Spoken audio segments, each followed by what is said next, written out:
PTI और हुकूमती इत्तेहाद के दरमियान मुज़ाकरात। हुकूमत और पीटीआई ने अपनी अपनी तहरीरी तजावीज़ तैयार कर ली। पीटीआई ने तहरीरी तजावीज़ हुकूमती वफ़द के हवाले कर दी। हुकूमती इत्तेहाद ने भी तहरीरी तजावीज़ पीटीआई वफ़द को दे दी। जावेद हुसैन हमारे साथ मौजूद हैं। जावेद, आज की बैठक के बाद लगता है कि अभी एक और राउंड होगा, यकीनी तौर पर हो सकता है वो फाइनल राउंड हो, उसके लिए कब प्लान बनाया गया है?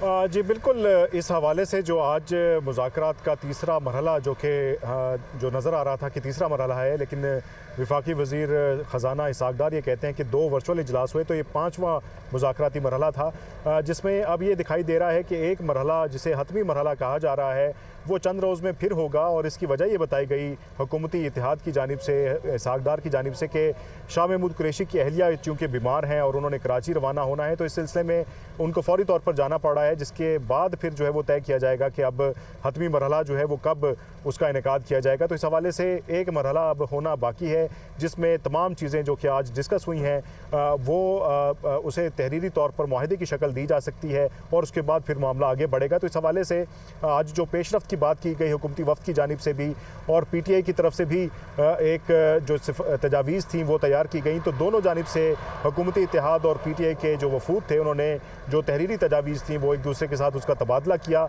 और इसी मुज़ाकरात में जो कि तकरीबन 3 घंटे जारी रहे, उस दौरान में पीटीआई के वफ़द ने चेयरमैन तहरीक इंसाफ से भी बात की, उस पर मुशावरत की, उन्होंने एतमाद में लिया, और हुकूमती वफ़द ने भी अपने कायदीन से बात की और उन्हें एतमाद में लिया। और वो मुसवदे जो है वो उनका तबादला करने के बाद अब ये तय हुआ कि पीटीआई जो है वो कल वो अपना मुसवदा जो कि तजावीज़ हैं वो सुप्रीम कोर्ट में जमा करवाएगी। इसी तरह से हुकूमती इत्तेहाद भी वो अपना मुसवदा सुप्रीम कोर्ट में जमा करवाएगी और अब तक की होने वाली जो पेशरफ्त है उससे आगाह किया जाएगा सुप्रीम कोर्ट को। और इस हवाले से जो हुकूमती इत्तेहाद है उनका ये कहना है कि बड़ी मस्बत माहौल में ये पेशरफ्त हुई है, जिसमें चंद एक बातों पर इत्तेफाक किया गया है, जिसमें ख़ास तौर पर मुल्क में एक ही वक्त में निगरान सेटअप लाना और फिर जो इंतखाबात करवाना, उसमें इत्तेफाक किया गया है। दूसरी जानिब इस बात पर भी इत्तेफाक किया गया है कि जो वुज़रा या दोनों एतराफ़ से बयानबाजी हो रही है रहनुमाओं की, उसको नज़रअंदाज किया जाएगा, इस पर भी इत्तेफाक किया गया है।